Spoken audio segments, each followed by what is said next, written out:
Instead of being at school, Chloe Warren seeks new books at her local library. Yeah, I absolutely love reading. One of my favorite places in the world is the library. Instead of seeing her close friend, she hangs out at her parents' bakery in Grants Pass, Oregon. I miss her a lot.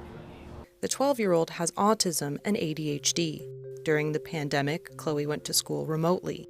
When she returned to the classroom, she had no individualized education plan for her disability. So Chloe returned to school with no support, and she was having autism outbursts, and she threw a desk at a teacher and was fighting with a student, and they were like, all right, we're going to remove her from in-person learning. The outbursts led her public charter school to shorten her time in class to only 2 hours a week. Her parents had little say in the decision. And it's not asking much to send your kid to school for at least one whole day, just so she can see her friends. She's intelligent. It is literally just for her to have friends. Chloe's parents sued the school and school district this month. Neither the school nor school district immediately responded to a request for comment. I don't think they see really the impact that they have on families. Since the 1970s, federal law has stated that schools must do everything they can to have kids with disabilities in general education classrooms. Congress has never fulfilled its obligation to pay what they said that they were going to pay from the 1970s. Now, advocates say the use of shortened days for disabled students has increased since the pandemic, especially for those with behavioral problems. In Oregon, the fight over shortened days has been especially pointed. Advocacy groups have sued the state, and this year, a bill that would have curbed schools' use of shortened days and given parents more control of the process has stalled, despite having bipartisan support.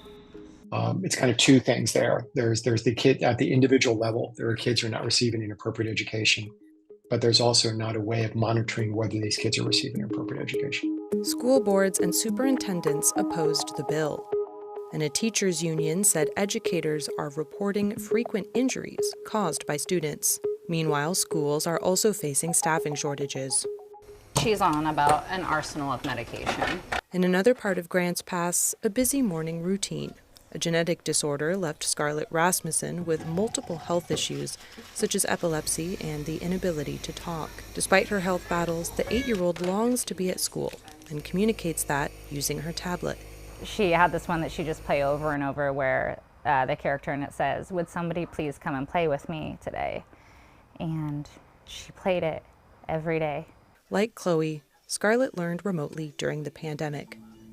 At her current elementary school, Scarlett's mother agreed to a 3-day school week to ease her into in-person learning for the first time. More than anything, these shortened days, they're being weaponized against parents and students and entrapping them in a situation that they cannot get out of. Rasmussen says she was told there wasn't enough staffing. The school district declined to speak about Scarlett's case, but said staffing is not an issue. We try not to shorten days for students with special needs because they need more school, not less school, right? They're not going to get taught the necessary skills they need if they're not there in the building. So it's a team decision, and we use it as sparingly as we can. Recently, Scarlett has seen increased time in school, allowing her to join a general education class and play during recess. Her access to this experience is relatively new. Her mother wants to advocate for students with disabilities struggling with similar issues. It's 2023 and there's kids going without an education because they're disabled, and that's the only reason why. Claire Rush, Associated Press.